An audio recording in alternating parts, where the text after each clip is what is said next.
I want to briefly talk to you about Jeju Island. It's a small territory, technically part of the Republic of Korea. So if you're looking at the Korean Peninsula, it's the southern half. But despite being part of the Republic, it's locally governed and administered. It's a little bit autonomous, right? It has its own kind of style of doing things. Jeju has a humid subtropical climate, meaning that the island sees, dry, cool winters for the most part, while summers tend to be hot, humid, more often than not, fairly rainy. Jeju's history actually dates back all the way to the founding of the Tamna Kingdom, which was likely established sometime around the year 500 CE, right, over 1,500 years ago. But in recent history, Jeju is also the site of a political massacre, which ultimately cost the lives of over 30,000 people, specifically 30,000 communists and their ideological supporters. At the end of World War II, the Allied powers divided their conquered Axis territory into occupation zones. Each major ally would administer one of these occupation zones until a new post-war order had been agreed to and constructed. Right? So in Europe, the nations of Germany and Austria were broken up into 4 occupation zones. The Soviet Union, the United States, Great Britain, and France each controlling one. But in East Asia, the United States occupied all of Japan, and there were really only 2 major co-belligerents against the Japanese at the end of the war. China had been fighting Japan for a long time, but it hadn't actually conquered any Japanese-held territory. The Soviet Union had declared war on Japan and invaded much of northeastern China, this area we know as Manchuria, at the very end of the war, around the same time that the US was dropping atomic bombs on Hiroshima and Nagasaki. Now, Korea, long before the start of World War II, all the way back to 1905, 1910, a little bit earlier, depending on how you define things like colony and administration and conquest. But for a very long time, Korea had been a colony of Japan. And when Japan was defeated in World War II, the Soviet Union and the United States set up their own occupation zones between the northern half and the southern half of the Korean Peninsula. Now, this wasn't supposed to be a long-term thing. Spoiler alert, you may know that it ended up being a long-term thing. But the plan, at least originally, was fairly straightforward for Korea, at least according to the United Nations. The 2 occupation zones, north and south, would each hold their own democratic elections for a new government that would be reunified as one Korea once both sides were ready. Hopefully, if not by the end of the 1940s, then 1950 or 1951. It wasn't supposed to take a long time. The US has a problem here, though, because leading up to these elections, it looks like the Communist Party in Korea is going to win by a landslide. Communists in Korea had played an integral role in fighting the Japanese occupation during the war, and because of this, they were incredibly popular with the people in Korea, both north and south. And when you think about the end of World War II and this kind of post-war reconstructions, a lot of times in the United States, we think about this is a very prosperous and good time, right? Everyone in the United States had a job. There was a lot of demand for American products. This is kind of exclusive to the United States. Outside of America, a lot of countries are struggling, and the situation is more like what America was going through in the 1930s and the Great Depression. And like in America's Great Depression, in Korea, both North and South, you have a lot of left-wing organizations, unions, political parties conducting mass protests, strikes, sit-ins, and these sorts of things while they're struggling with an economy that is not providing for everyone. Now, because of the popularity of the Communist Party, because of all of this unrest that's going on throughout all of Korea, the US ends up abandoning plans for this joint election with the North, and it runs its own elections. Now, many of the leftist parties that the US had feared coming to power are conveniently left out of these elections, right? They're either unwilling to participate because they view the election as a sham. These elections are supposed to be taking place along with the northern half, which is occupied by the Soviet Union, or they're unable to participate, right? If parties were found breaking the law, conducting sit-ins and strikes, and basically fomenting unrest, they might be barred or banned from participating in these elections. So when these elections ultimately do take place, this very large left element in Korean politics, at least in the South, is more or less left out.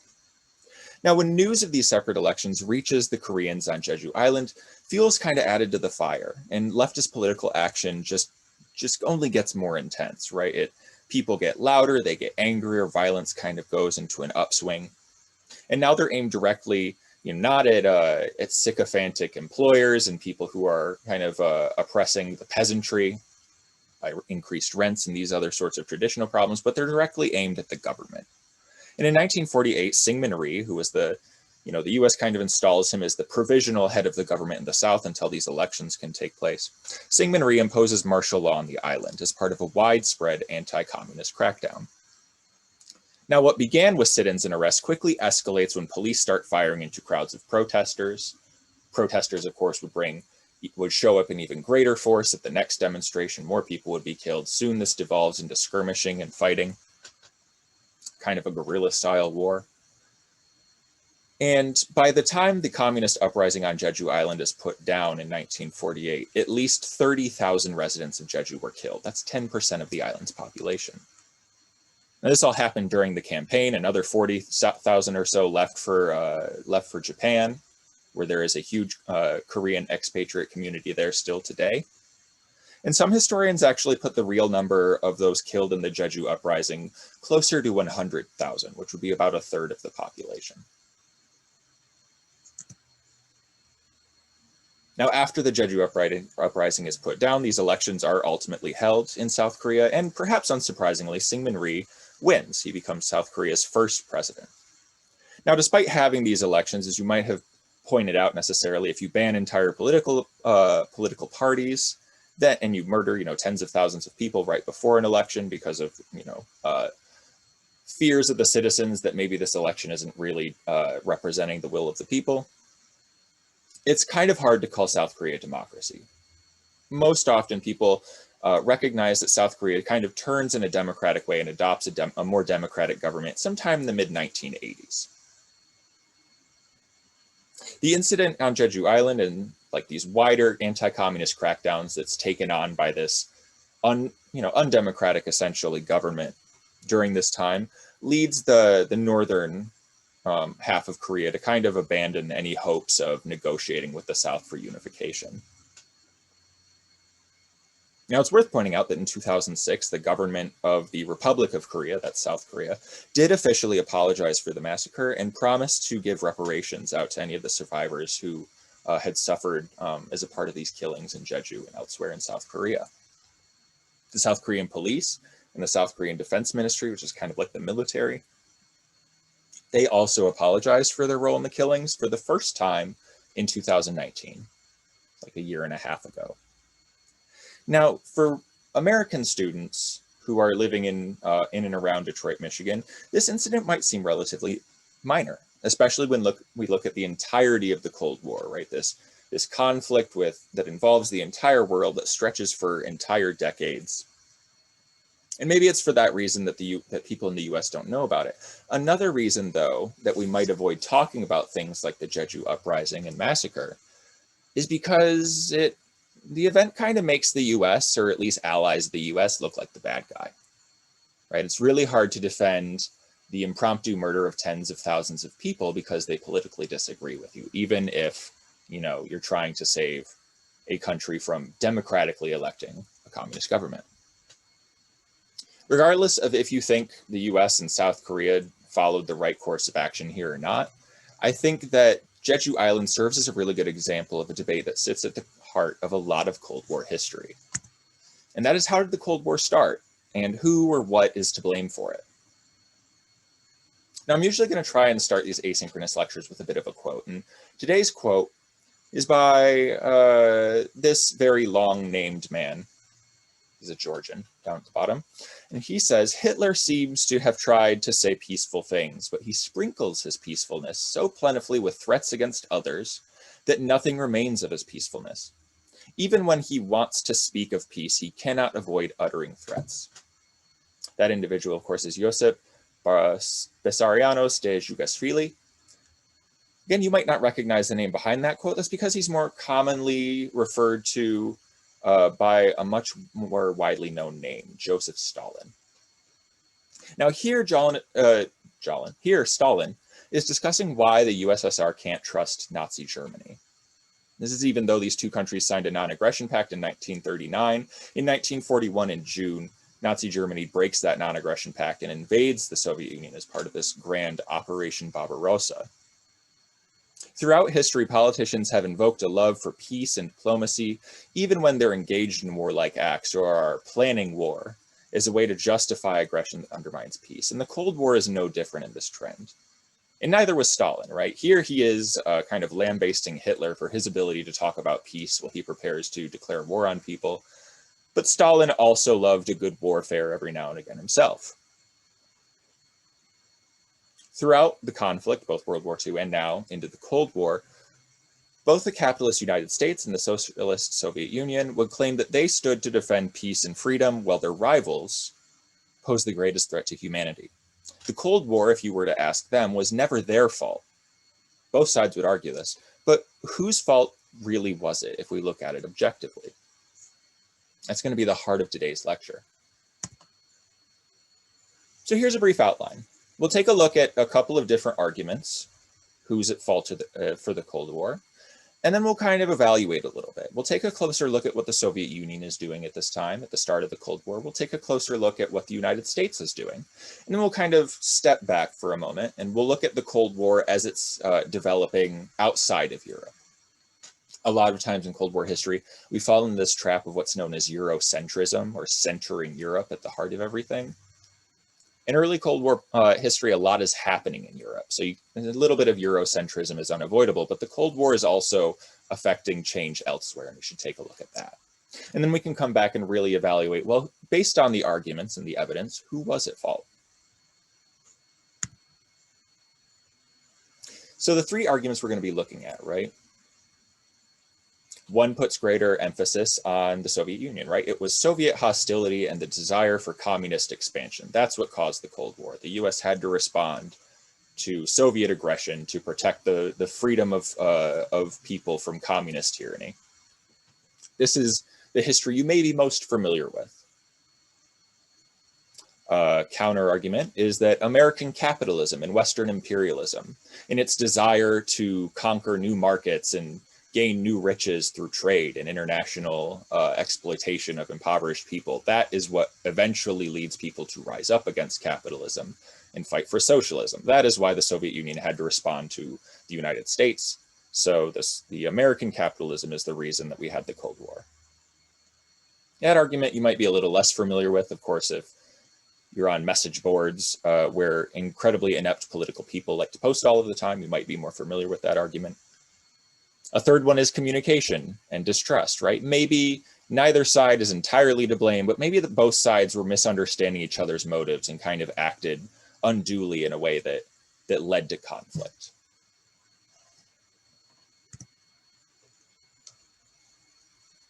So right, we have the Soviet Union is at fault because it governed by the ideology that demanded global conquest, right? The idea that communism is going to supplant capitalism as the natural economic system that humans will use, and the Soviet Union was driven to aggression to legitimize its dictatorship, and the United States, in order to prevent the spread of communism, had to push back against the Soviet Union.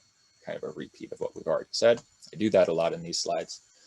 Of course, that counter-argument, the US needed markets in order for the capitalist system, it could be democratic capitalism or otherwise. The US needed markets in order to prevent another Great Depression. And so the US would intervene in other countries' affairs to stop socialism from coming into force, either through peaceful or warlike means. Either way, the US was going to oppose that system, and that brought it into conflict with the Soviet Union. And then, of course, this last argument that it's really just an unfortunate situation of history. It was just miscommunication. Neither country is entirely to blame, since they were just looking out for their own national security, right? The mistrust and lack of communication that occurred at the end of World War II is why we had the Cold War, because the USSR would do something and the US would think that the Soviet Union was actually out to conquer something when actually they were doing something entirely different. The USSR would look at the USA building these free trade zones with Western Europe and other countries and say they're trying to strangle the Soviet Union, we have to respond. So let's jump right into it, right? If you remember from our earlier lecture, the in-class lecture we all had together about World War II, the big takeaway there was that America emerges from World War II as a completely different nation. It's a leading superpower that is more engaged in world affairs and global politics than it had ever been before, arguably. Of course, there's the elephant in the room, literally the largest country on Earth. The other World War II ally that comes out of the war as a global superpower is the Soviet Union. The Soviet Union differs from the United States because it has a socialist planned economy, and it's directed by one single party, right? Now, an apologist for the Soviet Union would not say that the Soviet Union was undemocratic because they had party elections, right? You could vote for your representative in the Communist Party. More often than not, there was only one choice on the ballot, but sometimes if there were two choices, you could actually vote, you know, do I want this person to represent me at this thing or this other person to represent me at the legislature?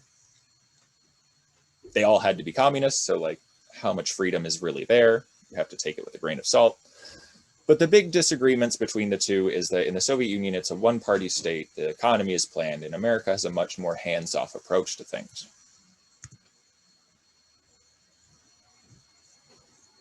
Now, if you recall, our first section is about the Soviet Union in Europe. And I want to start off by looking at this map here, right? This is a map, of course, of the United States, but it also serves as an approximation of how wide-reaching in destruction the Nazi occupation of the Soviet Union was during World War II, right? Same amount of land area that Nazi Germany invaded and occupied in the Soviet Union is shown here, but kind of superimposed on the United States. So about where Detroit is where Moscow would be. If you look at St. Louis, it's kind of Stalingrad. St. Louis is on the other side of the Mississippi River. Stalingrad was on the other side of the Volga River. So America suffers a lot from World War II, right? We've mentioned that about 500,000 American citizens and soldiers died fighting in World War II. Sometimes the official number is 455,000, but that doesn't take into account some non-combat fatalities, some espionage things, people who die in internment camps. So about 500,000 people. But the Soviets lose many times more. It's worth repeating that the USSR's wartime casualties lie somewhere between 22 and 28 million people, and that's roughly 14% of the Soviet population. The kind of stress and sacrifice that America endures during World War II pales in comparison. And just as World War II affects how Americans saw themselves in the world, the views of Soviet citizens, Soviet politicians, and Soviet leaders are dramatically changed just as well. Perhaps even more so, right? If you lose 28 million of your countrymen to an invading army, you are perhaps going to have stronger opinions than an American after the US loses only 500,000 fighting the Japanese and Germans. Now, losing millions of people to war meant that Soviet leaders had to profoundly reshape how they viewed national priorities. And just as the US saw a greater need for American involvement in world affairs, right? We don't want to appease another Adolf Hitler. America has to be involved. We can't be isolationist. Soviet leaders and citizens saw the need for greater strength and security. Now, Russia had been invaded through Central Europe a couple of times already in history, right? Germany invaded Russia during World War II, World War II, obviously, but World War I also, and took a lot of territory then. And even before Germany invaded Russia twice, there's a lot of painful memories in Russia that were kind of tied back to previous invasions during the Napoleonic Wars. Sweden invaded Russia a couple of times. Always tends to happen through Central Europe. And so as the Soviet Union took Axis territory in Europe, as it started moving through these central flatlands on the European continent, it started installing governments in these countries that it occupies that were also socialist, right? If Poland is socialist, if Hungary is socialist, if Bulgaria is socialist, they're not going to attack the Soviet Union the way we were attacked in World War II, when all these countries were fascist and ideologically opposed to Soviet communism. So they start setting up these socialist states in Eastern Europe. And some historians have argued that the need for security was the main reason the Soviet Union starts to do this, right? The Soviet Union after World War II wants to deindustrialize Germany, They want friendly, quote unquote friendly, which means socialist neighbors. And while others can point to the installation of these friendly governments as evidence that the Soviet Union was only trying to spread communism, there's something to be said for asking the question, was Eastern Europe really just the first step on a campaign of world domination, or did the Soviet Union just want a giant buffer zone in case the Western powers were to ever attack the Soviet Union? Now you may be sitting there thinking like, well, the US would never attack the Soviet Union first. That's absolutely ridiculous. But it's really not. Right in the waning days of World War II, this plan to invade the Soviet Union and take them out before they could pose a threat to world peace was floated by, George Patton, Winston Churchill, kind of like the higher levels of command in the Western Alliance in World War II. It was called Operation Unthinkable. And specifically, it asked, what if we just attacked the Soviet Union right now and got rid of them? So there was serious debate about attacking the Soviet Union, and the Soviet Union, I think, realizes this, and they're starting to plan for that. Now, either way you see these things, right? Either way you look at it, these Soviet policies mean that countries in Eastern Europe, many of which are occupied by Soviet troops until the 1990s, never actually get the opportunity to vote on who's going to represent them in government, right? They don't really get to have a say in the same way that people in the United States do. Western Europe, of course, remains largely capitalist and is almost always democratic, right? There are some exceptions. Spain, for example, is the last fascist dictatorship in Europe. It doesn't get involved in World War II, so there's a dictatorship in Portugal and Spain that lasts until the mid-70s. But for the most part, Western Europe is relatively democratic. Now, this divide, not only in government say over how the economy is run in a planned economic system, but also kind of this lack of political agency by the populace in these areas that the Soviet Union had occupied, they lead British Prime Minister Winston Churchill to proclaim, quote, "From Stettin in the Baltic to Trieste in the Adriatic, an iron curtain has descended across the continent."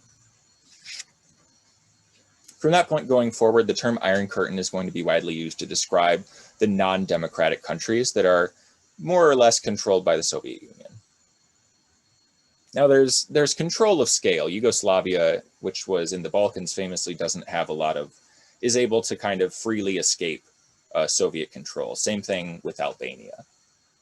Bulgaria, by contrast, almost joins the Soviet Union as an added state like Hawaii or Alaska at some points in the Cold War. So there's varying degrees to how much control the Soviet Union has, but all of these states more or less are heavily influenced by Russia.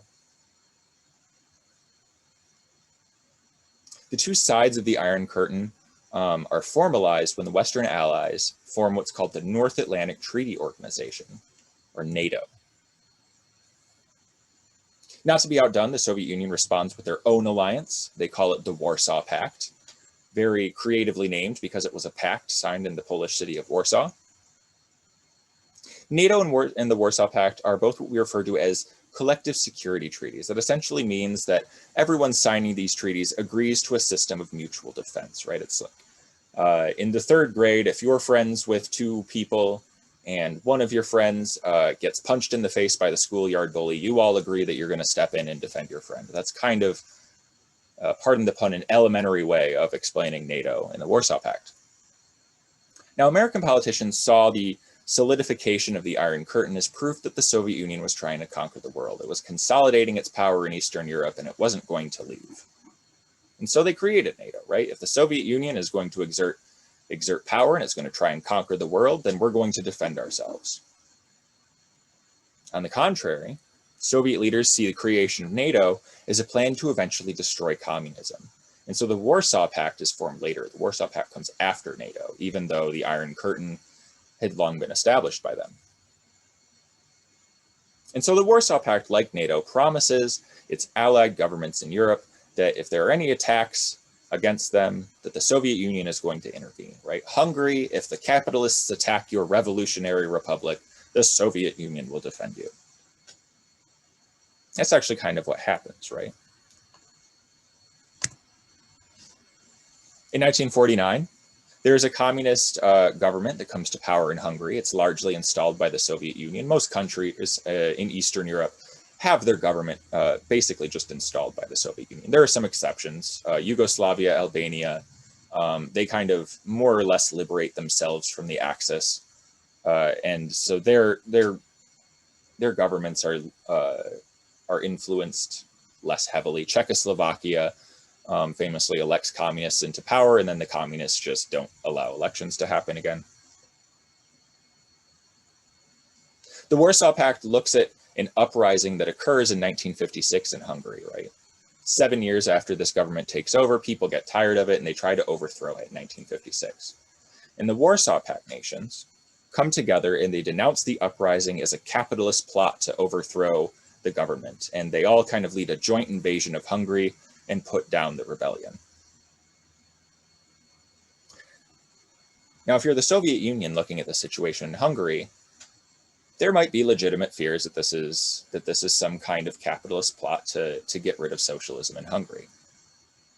You might be thinking that, like, well, why would you say that? The CIA is doing similar things around the world that we'll eventually get to.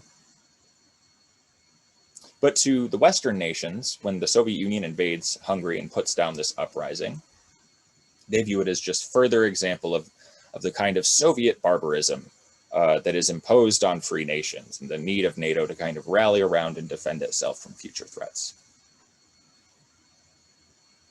So you have instances like this that are kind of just adding pressure, adding political fuel to the fire, so to speak, that give rise to hostilities that kind of are emblematic of the early Cold War. Another major point of contention among the Allies was the future of Germany. Now, the Soviet Union wanted Germany to be transformed into a deindustrialized kind of agrarian country, right? We don't want Germany to have a military. We don't want Germany to have heavy industry. Germany, of course, has invaded the Soviet Union twice in the last 30 years. We don't want that to happen a third time. The Western Allies disagree. They think that if you are going to rebuild the world, you're going to need Germany's industrial output. You're going to need Germany's resources in order to kind of rebuild a lot of Europe. And so disagreements over this, disagreements over the economic system that's going to prevail in Germany lead to a split in these occupied zones, right? The three occupied zones that France, Britain, and America have are united to form one Western Germany, the Federal Republic of Germany.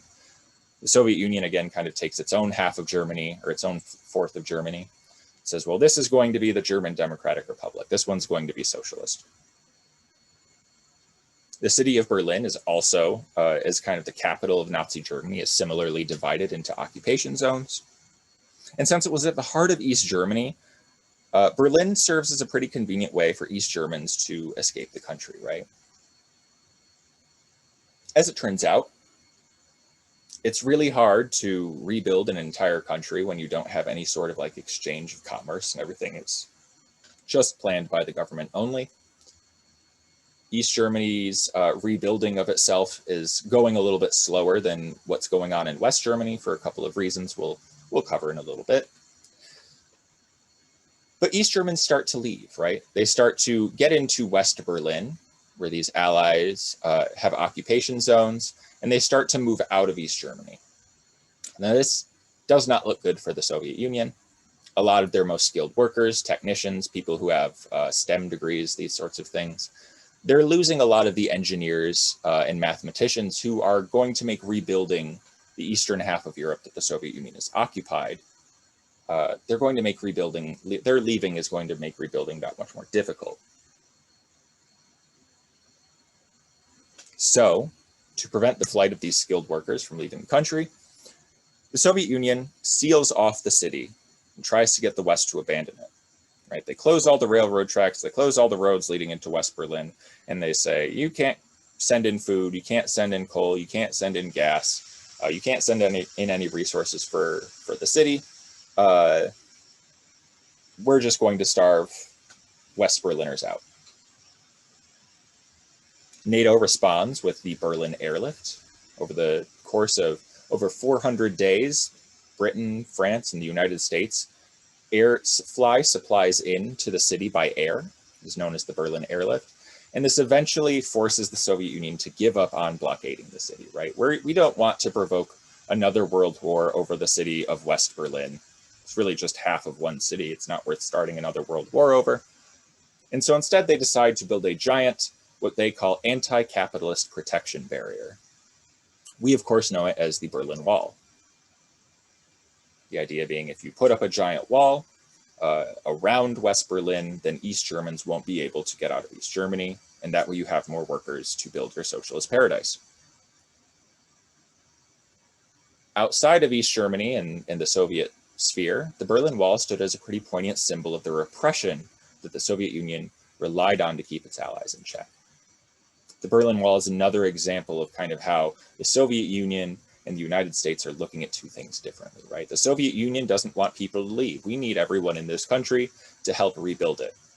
The Americans are looking at the Berlin Wall and saying how atrocious that you have to build this wall to keep people in. It's like an entire country is a prison.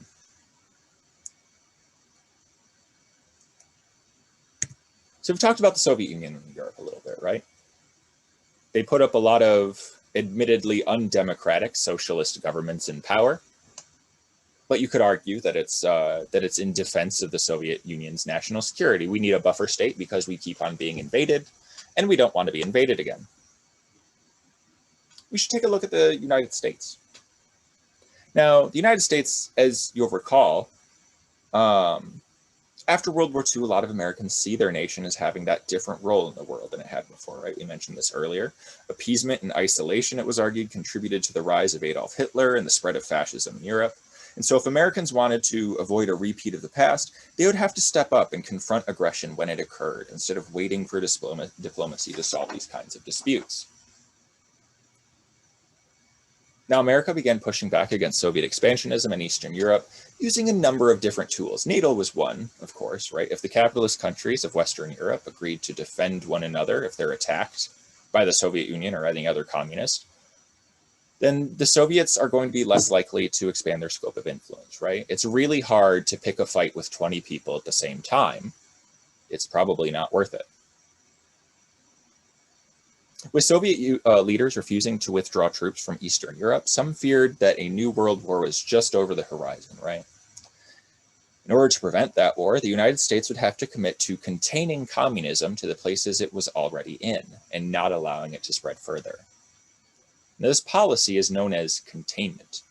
US diplomatic, economic, and military strategies aimed at containing communism and preventing its spread and growth in non-communist areas or nations.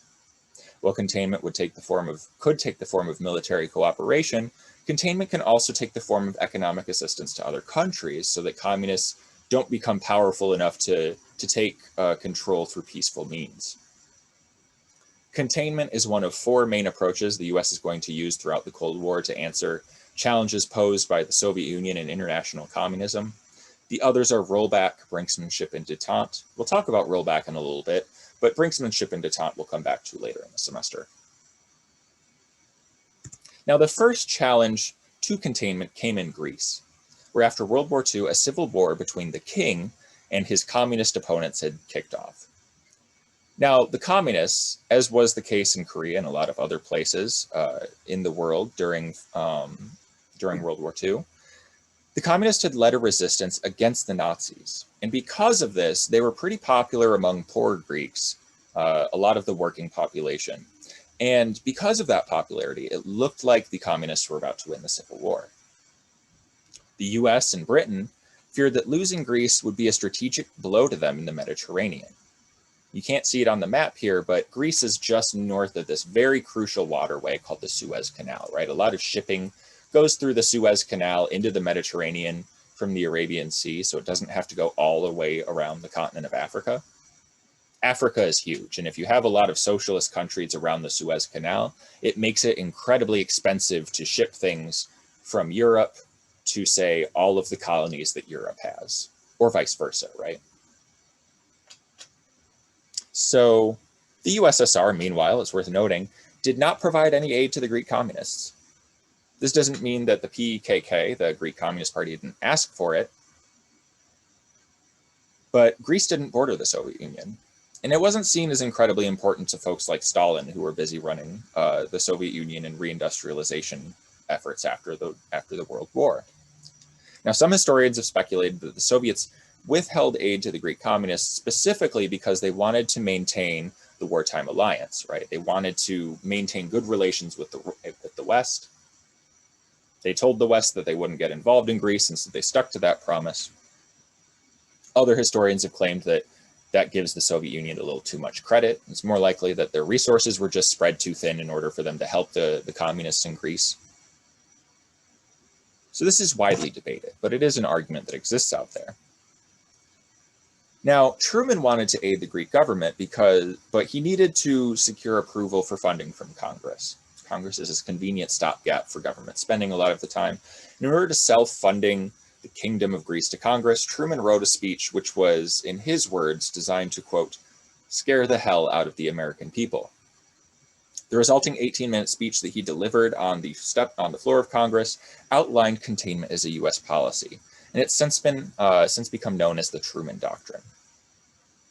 Now, the Truman Doctrine, of course, is this principle guiding U.S. foreign policy that argues that communism is a contagion, it's a disease, and it needs to be quarantined. It needs to be locked up and kind of just contained to wherever it springs up.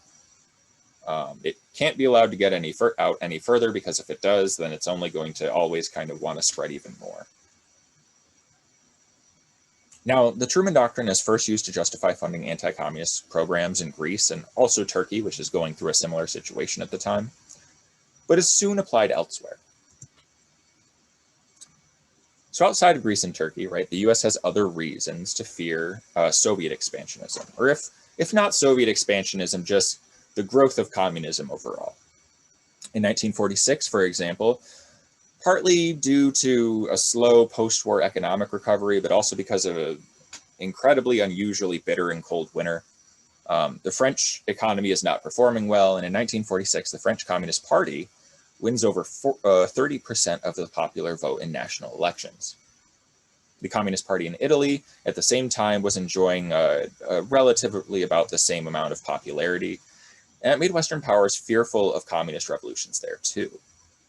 But France and Italy weren't fighting civil wars, though, right? The French Communist Party and the Italian Communist Party are participating in elections. They're lobbying to their congresspeople. They're signing petitions. They're not fighting the government with guns and bombs. So if you're the United States and you're trying to prevent the growth and spread of communism, how do you prevent communist parties from taking power? You can't just give France a bunch of tanks, because the French government was, what are we supposed to do with this? We're not fighting a war here. In a commencement address at Harvard University, then Secretary of State, it's kind of like the third in command, more or less, after the president and vice president, at least in the executive branch. Then Secretary of State George Marshall outlined a call for a massive aid package to help stabilize European economies. The situation in Europe meant that there was so much poverty and insecurity for capitalist governments to be stable there, right? There was too much uncertainty in the market. There was too much poverty. If the US really wanted to contain communism, the economies of Europe would have to improve. So Marshall argued that communists were popular because of poor economic conditions. If the economies of Europe got better, then communist parties would lose their appeal, and they wouldn't pose a serious threat in democratic elections. Now, this leads Marshall to create the Marshall Plan. It's eventually known as the European Recovery Program. For our purposes, we'll just refer to it as the Marshall Plan, though. And after it's passed by Congress, it basically provides Europe with billions of dollars of supplies that they need to reindustrialize and provide necessary services to their citizens and put them on a pathway toward economic recovery. The goals of the Marshall Plan are numerous, right? You want to relieve post-war suffering and poverty, because this contributes to the popularity of communists. You want to basically at the same time build up American influence in Europe, as well as prevent the spread of Soviet influence at the same time. And you want to rebuild European economies to the point that they're stable enough to purchase American goods. Now, the Marshall Plan is sometimes used as evidence in this argument that the US started the Cold War. If you recall from chapter 1, the readings in these United States, the United States is very concerned with the post-war stability of the economy, right? We want to avoid going into another depression. And so because of this, we're going to undertake a number of reforms that are necessary to make sure that everyone can keep buying and selling things with each other, because that's going to be what prevents going into another depression. The Bretton Woods Conference is an example of this, right? In 1944, the US gets together with a lot of other countries, and they basically create what we know today as the World Bank and the International Monetary Fund, or like the predecessor organizations to that. The Marshall Plan is doing something kind of in that vein, where the US is looking at Europe and saying, if Europeans have a bunch of money to buy our stuff, one, they're buying American goods, that creates jobs in the US, that's good for us economically, but also it means that all of these European countries are doing business with us, and so if they have to choose between the US or the Soviet Union, they're going to go with the people they're already doing business with. So that's kind of where that other argument that the US causes the Cold War because of capitalism and the need to get new markets is really coming from. They look at things like the Marshall Plan and they ask, how much important was the economy, and how threatening was the Soviet Union really? As we said, the European Recovery Program brings nearly $13 billion in economic aid to Western Europe over the next 5 years.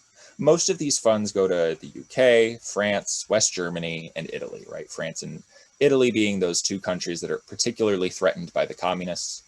Not a lot of money is going to Greece and Turkey because they already got money through the Truman Doctrine, right? Through this earlier system of containment that kind of paved the way for the Marshall Plan to come later. Considered a policy success, the European Recovery Program relieved post-war poverty in Western Europe, and industrial production in countries that received Marshall Plan funds rose 200%, and Europe became a major site for American trade and investment thereafter. The Soviet Union and other socialist nations, it's worth mentioning, reached out to the US to let them know that they would also request European recovery aid. But we're told ERP funds were only going to be available for democratic nations. That specifically means non-communist ones. Economic recovery was beneficial, of course, to the United States, as we mentioned, as the leading industrial power, because it meant that American companies had free trade market access in countries where funds were spent. But planned economies, like those in socialist countries, those weren't lucrative markets. It's very hard to trade in a country where everything is kind of controlled more or less by the government. So that would be why countries like the Soviet Union were left out of ERP funding from a US perspective. But to the Soviet Union, they might be looking at all of these funds going into reindustrializing West Germany, this country that had invaded them about 10 years earlier, and they might be asking, why are you rebuilding West Germany, but you're not helping us? Now, these American fears of another Great Depression mean that there's this constant need to prioritize economic growth in the post-war order, and the Marshall Plan and European recovery helped do this very well. But that, again, is where historians start looking at American activity after World War II, and they ask, how much of a threat was the Soviet Union really? Was Truman, quote, scaring the hell out of the American people to put greater emphasis on a genuine Soviet threat to world peace? Or was he trying to sell a recovery program that would benefit American manufacturers as well as help Europeans and help avoid another depression? Again, this is kind of this political debate, this historical debate that's still ongoing even today. If you read different histories about the Cold War, some of which were published last year, they'll take different stances on this type of argument. So we looked at the situation in Europe, right? We looked at how the Soviet Union was setting up friendly governments. If you ask the Soviet Union that, they're setting up friendly governments. If you ask the United States, the Soviet Union is trying to conquer the world. We've also looked at the United States in Europe, right? If you ask the United States, we're improving people's lives in Western Europe, but in order to get money from us, they need to be democratic nations. Also helps that we're avoiding a Great Depression and we're stopping the spread of communism. If you ask the Soviet Union what the US is doing, they're actively trying to reindustrialize and remilitarize countries like Germany that had invaded the Soviet Union 10 years before. And very clearly, the capitalists are on the march to destroy the people's republics in Eastern Europe and the Soviet Union. So that's enough Eurocentrism for one day, right? Let's step back and take a look at the Cold War as it's unfolding in other places. After World War II, the political situation, for example, in the Republic of China, began to break down almost immediately. The Republic of China was the fifth major ally in addition to Britain, France, Russia, and the United States. The Republic of China had been fighting the Japanese Empire since 1931 or 1937. Again, it kind of depends on how you define the start date for World War II. Sizable portions of the country of the Republic of China were already under the control of the Communist Party. After initial attempts to form a coalition government with the communists stalled out, the ruling nationalist party, called the Kuomintang, attacked the communists. And this reignited a civil war that had started in the 1920s. Like, this is a very long-running civil war that even, by a decade or so predates World War II. Chiang Kai-shek, the leader of the anti-communist Kuomintang, didn't want to give the Chinese communists a seat in government. And he believed that his army would easily win against, fighting against this weaker Chinese Communist Party, this threat. The communists, though, kind of similar to what was going on in Greece, had a lot of public support. Gradually, over the course of a 5-year period, the nationalist government lost a lot of ground. They lose greater and greater control of the Chinese mainland to the Chinese Communist Party that is able to really capitalize on its popularity and seize more power throughout the Civil War. In 1949, defeated, Chiang's nationalist army retreats to the island of Taiwan, where they continue to lead a government in exile, which, at least technically, claims jurisdiction over all of China.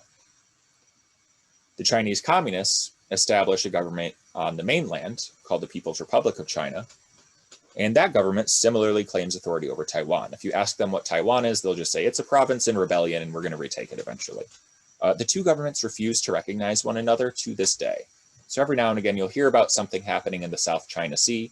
If Taiwan or the People's Republic of China are fighting with each other, that's what this really dates back to, is the civil war that starts in the 1920s and finally ends in 1949-1950. Though they never technically sign a peace treaty. For American politicians, the Chinese Revolution proved that communists were out to conquer the world, and for Truman at least, the loss of China was a particularly hard political hit.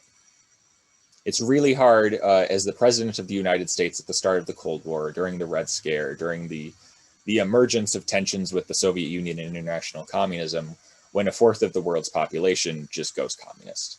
Truman, being billed for the loss of China, never really recovers politically from 1949. But these kinds of oversimplifications tend to gloss over the fact that China had a pretty unique situation going on at the time. It was facing a lot of unique conditions that the Soviet Union and the United States both really couldn't appreciate. China left World War II distrustful of Western powers, and that wasn't just France, Britain, and the UK, but the Soviet Union as well. Chinese citizens tended to view the communists as more trustworthy, and that's really just because they were some of the most down-to-the-dirt hard fighters against the Japanese occupation. It had a little bit less to do with economic programs, but the idea of redistributing land for landless peasants really helped the Chinese communists gain some popularity. The Kuomintang, by contrast, just wasn't that appealing. Now, far from the Chinese Revolution amounting to some kind of secret Moscow-based conspiracy for world domination, some evil communist cabal, Stalin actually repeatedly ordered Mao, the leader of the communists, to make peace with Chiang and to avoid antagonizing the West. Mao, arguably just as distrustful of Stalin as he was of American capitalism, refused. It was only after Mao had near complete control of China that Stalin kind of agreed that he would drop the issue and express support for the Chinese Communist Party. This speaks to a wider theme that you're going to see in American foreign relations. The United States constantly tends to view the world in this period as a struggle between good and evil, right? It's black and white. It's capitalist democracy or totalitarian communism. But opponents of the United States weren't always as hostile as we tend to assume or tend to think. And looking at the world this way can often rob us of a lot of nuance. For example, how did Chinese people view their role in the world in relation with foreign powers, right? How does legacies of things like colonialism and international racism influence the opinions of Chinese people around world politics? Sometimes people forget that Russia, just as much as the UK or France, were European powers. And so they faced a lot of distrustfulness from a large portion of the world's population because of that legacy of colonialism and imperialism that Europe has inherited over the centuries. It's worth pointing out that after the Chinese Revolution, the Soviet Union and China, they get along for about a decade and a half. And then things change. They arguably at least, come even closer to nuclear warfare with each other than they ever do with the United States. So kind of being able to jump into the perception of your allies is going to be incredibly important when we come back and talk about things like détente later in the semester.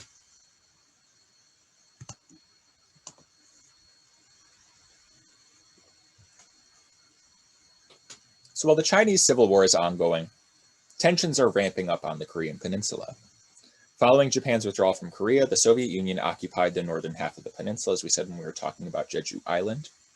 And the US, of course, is occupying the southern half. It's another one of these post-war partitions. Now, this is when we see that post-war compromise, the one where the US and USSR are both going to agree to hold democratic elections. That doesn't actually materialize, right? That doesn't take place. Now, after the Republic of Korea is formed as kind of the separate country with these elections that kind of exclude a lot of leftists for different reasons. Either they don't participate or they're banned from participating. There's a couple of massacres. Jeju is definitely the largest, but they're occurring all over the country, in the north as well as the south. This kind of political violence and the formation of the Republic of Korea as its own country leads the Democratic People's Republic of Korea, the communists in the north, to form their own government. Sometimes it's referred to as the DPRK. Now, the head of the DPRK, a former guerrilla leader turned politician named Kim Il-sung, decides that the Korean Peninsula can only be reunited by force. At this point, the two different Koreas have declared that they're two different countries, but neither of them recognize one another. And Kim Il-sung says, if we're going to have a unified Korea, we can't wait on the South to go into negotiations with us. We're going to have to force the issue.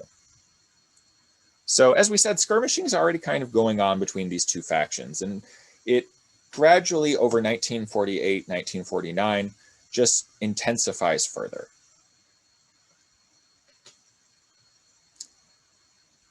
After it intensifies to the point that the country is almost in open civil war and open conflict, Kim Il-sung gets the approval from the Soviet Union to invade South Korea to forcibly reunify the country under socialist rule. Now, with a larger standing army and more military equipment, the North Korean army pretty much washes over the peninsula, or at least much of it. Combined United States and South Korean forces are able to maintain a beachhead in the city of Busan, preventing the DPRK from completely overrunning South Korea. Now, Truman was initially worried about becoming involved in the war, and many politicians worried that the Korean War might turn into a Third World War if the USSR or China got involved. With the backing of the United Nations, the US is able to send troops to reinforce the South. Now, it's worth pointing out that the Soviet Union was unable to veto this resolution in the United Nations, right? Like the big wartime allies have the ability to veto certain proposals, and the Soviet Union isn't able to veto the Defend South Korea proposal because it's boycotting the UN. The Soviets were protesting the fact that China, or at least mainland China, was not given a seat at the United Nations. Instead, China's seat was still held by the nationalist government, which was now isolated in Taiwan. After the South Korean army is reinforced, American General Douglas MacArthur leads an amphibious invasion on the Korean city of Incheon, kind of toward the middle of the country, just outside of Seoul. This is several hundred miles behind enemy lines, and the disorganization and chaos that this landing causes leads the North Korean army to almost collapse, seemingly overnight. Now, following the success of the Incheon landing and the retaking of the capital, Seoul, MacArthur pressed American leaders to allow him to invade North Korea. If the North Koreans were completely defeated, he argued, then Korea would be unified under one friendly, capitalist, pro-American government. Now, this approach to foreign policy is known as rollback. Rollback, in contrast to containment, argues that the United States, when dealing with international communism, argues that the United States should, instead of merely containing communism to the areas it has occupied, it should actively try to overthrow existing socialist governments whenever that's possible. MacArthur got the go-ahead, and UN forces began pushing north. Now, this move actually angers this new Chinese government on the mainland under Mao, right? This Chinese Communist Party. And Mao and all of these communists in China had worried that a pro-US country on its border would pose a threat to their own national security, kind of how if there's a capitalist Poland right on the border of the Soviet Union, China worried about something similar in Korea. And they warned the UN not to go too far, right? Don't come near our border or we're going to have to get involved. These threats aren't ever actually taken seriously by Allied planners. In 1950, the People's Republic of China has existed for less than a year, so there's this wide conception that they're not going to be able to do much anyway. This conception proves wrong, though. In October of 1950, once UN forces reached the border with China, it's kind of, there's this river running between the two countries called the Yalu River. Once UN forces reached the Yalu River, 1 million Chinese troops smash into the UN forces, pushing them all the way back to the 38th parallel. 38th parallel is kind of the middle dividing line in the country that divides North Korea from South Korea. The counterattack caught many off guard who believed the Chinese weren't in a position to help the DPRK. Now, MacArthur looks at the situation and argues that the US needed to expand the war. This is, again, kind of a part of this rollback, right? MacArthur specifically claimed that by dropping atomic bombs on northern China and invading the mainland from Taiwan, the communists could be forced from power. This idea that we need to double down, we need to really commit here because we're in the war to defeat communism. This is Operation Unthinkable, and we're going to end the Soviet Union. We're going to end China right now. Now, President Truman actually refused to entertain these plans. To him, dropping a bunch of nuclear weapons on another country was probably not a good way to de-escalate the situation, and so he tells MacArthur to drop it. MacArthur doesn't, though, and he goes on a media tour, not social media, they didn't have that, but he goes on a media tour, lambasting Truman for being soft on communism, for being a traitor to the American people, and Truman fires him, right? As it turns out, you can't go on international news and call your boss weak and not expect any kind of reprisal.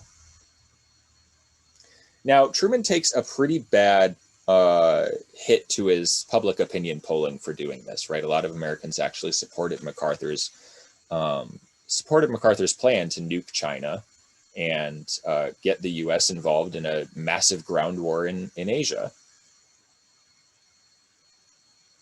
Despite this, though, Truman probably avoids a third world war here, a third world war that would have used nuclear weapons. You may be asking, like, did MacArthur really want to do these things, right? Like, how serious was he taking this plan? Well, I'll let him tell you in his own words. When asked about how he would have ended the Korean War, Douglas MacArthur said, quote, I would have won the war in Korea in a maximum of 10 days. I would have dropped between 30 and 50 atomic bombs on Mao's air bases and other depots strung across the neck of Manchuria. That's that area in northeast China. It was my plan, as our ambitious forces moved south to spread behind us, from the Sea of Japan to the Yellow Sea, a belt of radioactive cobalt. It could have been spread from wagons, carts, trucks, and planes. For at least 60 years, there could have been no land invasion of Korea from the north. The enemy could not have marched across that radiated belt.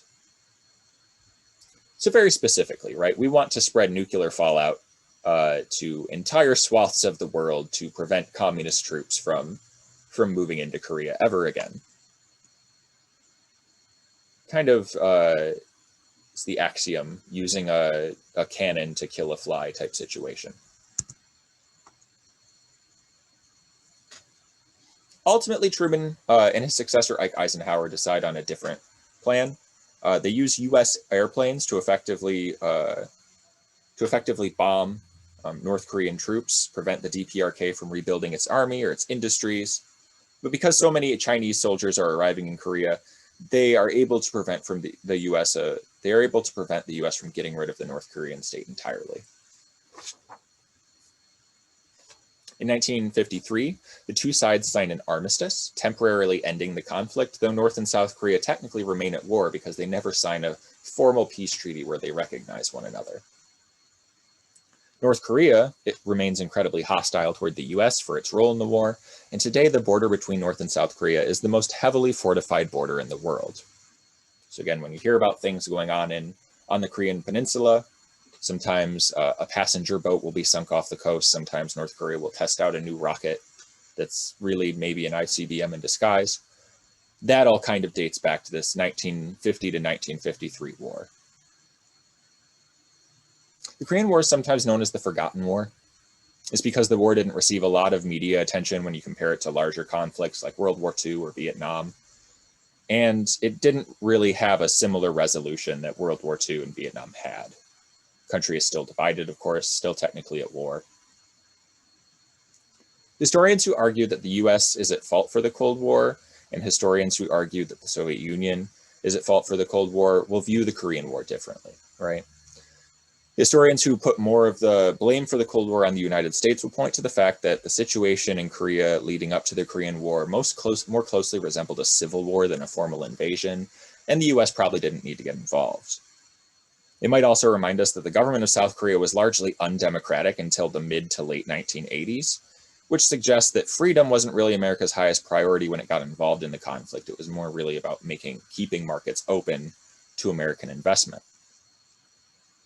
Historians who put greater blame on the Soviet Union, on the contrary, can point to existing disparities between North and South Korea and say, well, clearly the US was on the righter side here. No one really likes to talk about how great it is to live in North Korea because no one in North Korea can talk to us, right? Media is too tightly controlled. Now, following the Korean War, US investment in Japan and South Korea and Taiwan and these other nations that are opposing the Soviet Union and the People's Republic of China, the US does dump a lot of money into these places, and they do become very sizable markets for the US economy, right? The US makes a lot of money selling these reindustrialized and rebuilt countries a lot of stuff. But that's not necessarily a bad thing because South Koreans benefit from America's economic expansion just as much as Americans do, right? Different perspectives, different views. So we talked about China, we've talked about Korea. We should talk about a couple of other places, right? The rest of the world outside of Europe is not just East Asia. So when we talk about decolonization, how the Cold War starts is going to influence how colonies gain their independence at this time, right? How does the US negotiate the independence of new countries when ambitions for independence run against the interests of America's allies? In 1945, for example, communists who had been leading the fight against Japanese occupation of Vietnam declared their country's independence. Ho Chi Minh, the leader of the Vietnamese, actually included near verbatim text from America's Declaration of Independence in Vietnam's own declaration. If you were writing a Declaration of Independence for this class, Ho Chi Minh would be cited for plagiarism. If you want to read the whole text of that Declaration of Independence, you'll probably notice some pretty key similarities right off the bat. French politicians like Charles de Gaulle, though, argued that without the funds France was bringing in from its overseas colonies, France might have to collapse into a socialist state, even with Marshall Plan aid. Remember, the Communist Party was winning 30% in the elections, the economy was performing terribly. Charles de Gaulle says, if you back Vietnam's independence, if you take these money-generating colonies from us, we might go socialist. This leads the US to oppose Vietnam's independence and supports the French Empire's reconquest of Vietnam. Now, we'll be coming back to Vietnam in case you're wondering how that decision works out, but that's just one example of how this kind of Cold War polarity of good and evil, of black and white, of democratic capitalism or totalitarian communism, when you look at it from outside of a European perspective, it starts to get complicated really quick. Another example of this might be Operation Ajax. How does the US respond when democratic elections turn favorable governments against US interests, and more in line with Soviet models of economic planning? In 1953, the country of Iran had a series of elections that put a popular socialist named Mohammad Mossadegh in charge of the country as Iran's newest prime minister. Now, he sought to nationalize American and British oil operations in the country to make sure that all of the profits that were coming from the production of oil in Iran actually benefited Iranian people and not Western oil companies. Now, seeing the nationalization of Iranian oil as a step towards socialism, the American CIA organized a coup d'etat against Mossadegh. They had him overthrown. And in that coup, the CIA puts up a new system strengthening the Shah's monarchical rule. Now, Iran was kind of like Britain at this point. They had a constitutional monarchy where the king had some power, but there was also a lot of power in the government.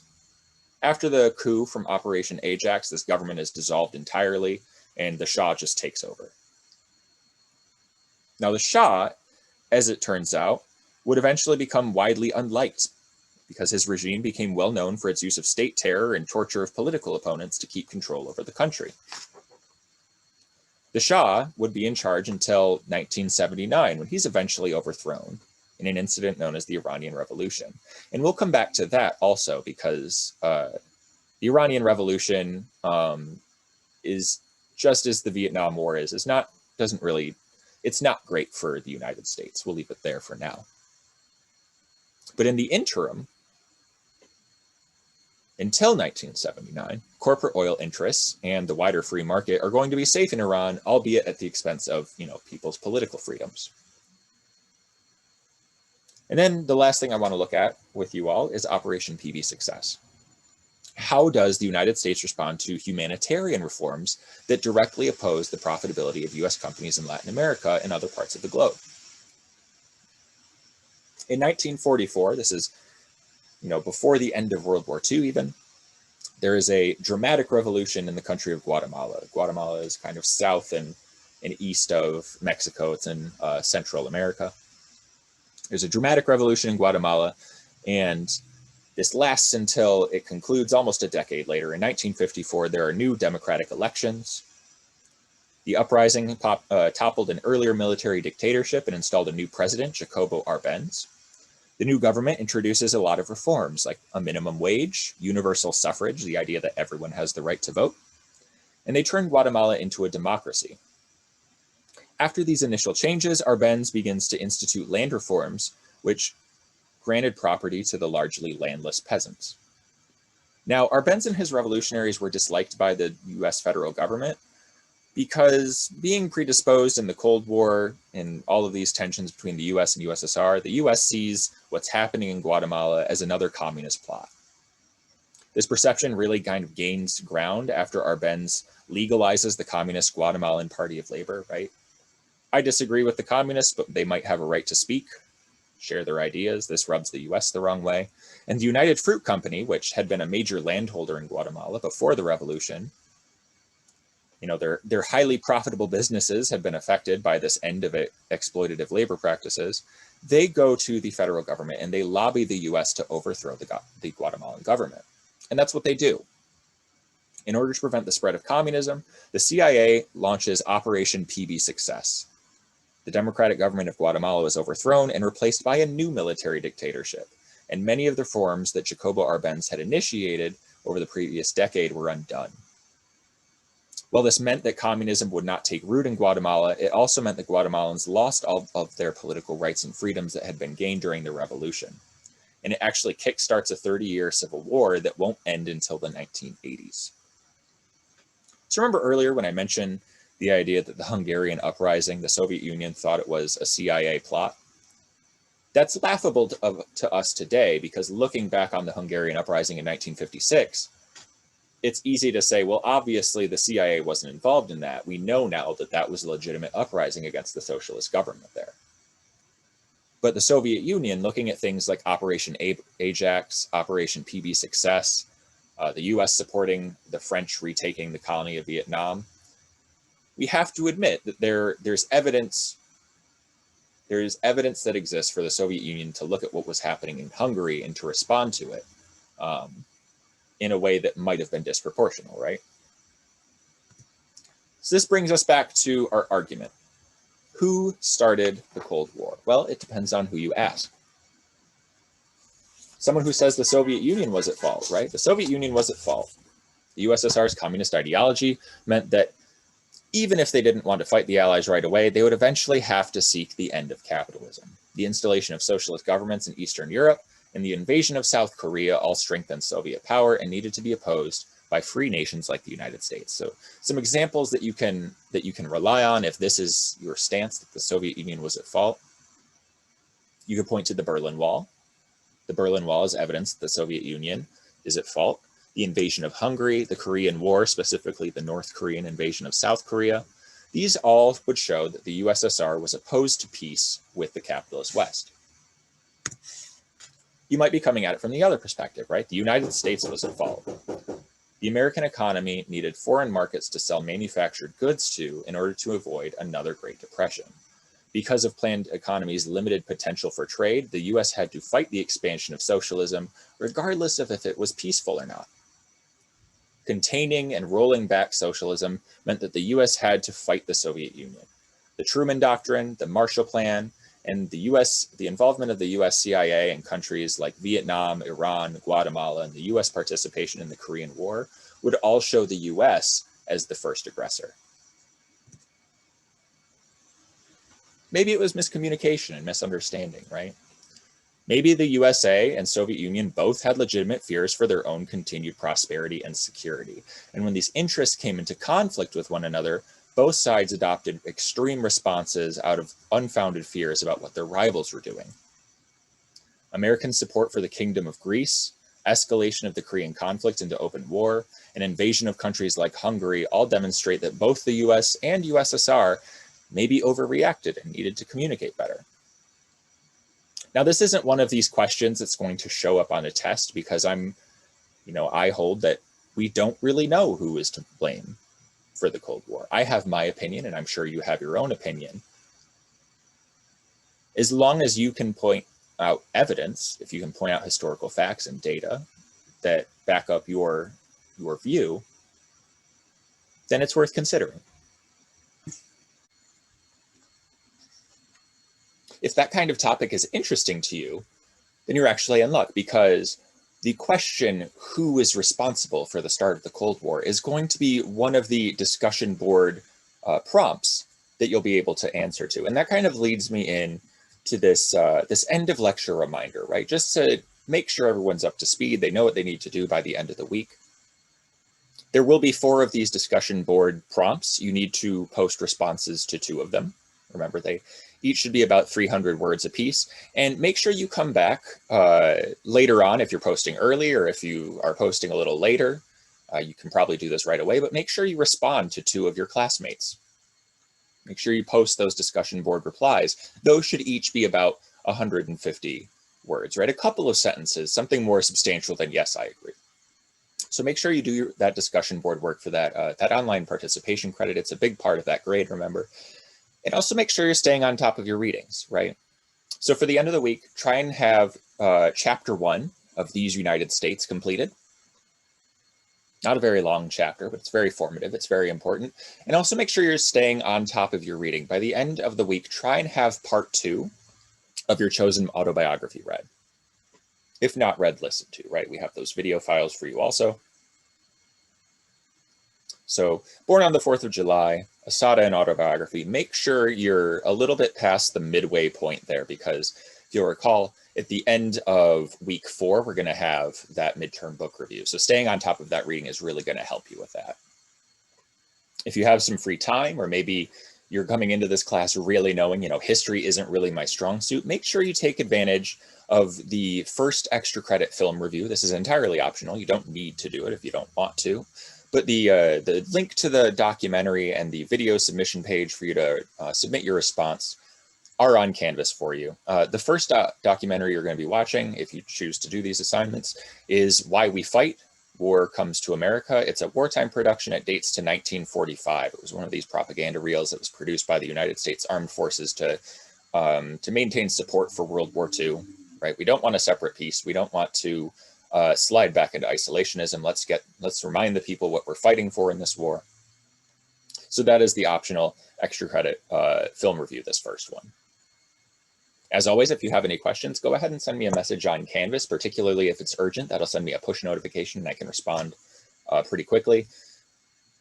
If you're not really familiar with or you don't like working with Canvas Messenger, I know that you can't necessarily format things. It might be harder to attach files. Sending me an email works too. But don't hesitate to reach out if you need any assistance, and I will get back to you as soon as I'm able.